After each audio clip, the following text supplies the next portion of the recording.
প্রত্যেকটা মানুষের, ঠিক আছে, একটা সহ্য সীমা আছে। মানুষের সবকিছু একটা আছে না, যে ধৈর্য, যে এই পর্যন্ত মানুষ ধৈর্য ধরে, আর একটা পর্যায়ে চলে গেলে মানুষ আর সেই ধৈর্যটা ধরতে পারে না। যেটা হয়েছে, যে বিশ্বাস করো, তোমরা যারা কমেন্ট করছো না যে এই বিয়েটা প্র্যাঙ্ক, আমি মনে করছি হয়তো ওরা আমার সাথে প্র্যাঙ্ক করতেছে, কারণ অরিনকে আমি আগে থেকে চিনি। আমি কখনোই বুঝি নাই যে ওরা আমার সাথে এটা করবে, কারণ অরিনকে আমি আগে থেকে চিনি। তখন ওর সাথে আমার একটা ভালো সম্পর্ক ছিল, তো আমি ভাবছি যে বিয়ের দিন হয়তো বা সবকিছু করার সময় বলবে যে এটা একটা প্র্যাঙ্ক ছিল, তোমার সাথেও প্র্যাঙ্ক করছি, আর হচ্ছে ভিডিওতেও একটা প্র্যাঙ্ক করলাম। কিন্তু না, সে কি ভিডিও আপলোড দিচ্ছেন দেখি যে কেন বিয়ে করে নাই, আমি কষ্ট পাইছি। তাই আমি জানি এটার পিছনে আরো কারণ আছে বিয়ে করে নাই, এটা আমি তো কষ্ট পাইছি।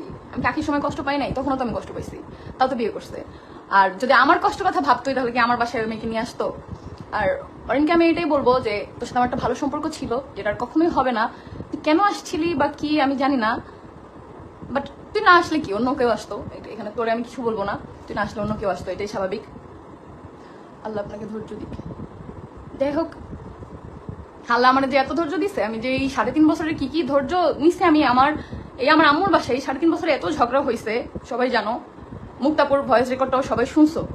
তো আমার তো আর বলতে হয় না, বলতে হয়েছে, আমার তো কিছু বলতে হয়নি, কারণ সত্য কখনো চাপা থাকে না। আমি কি কিছু বলছি নিজে থেকে? বলিনি।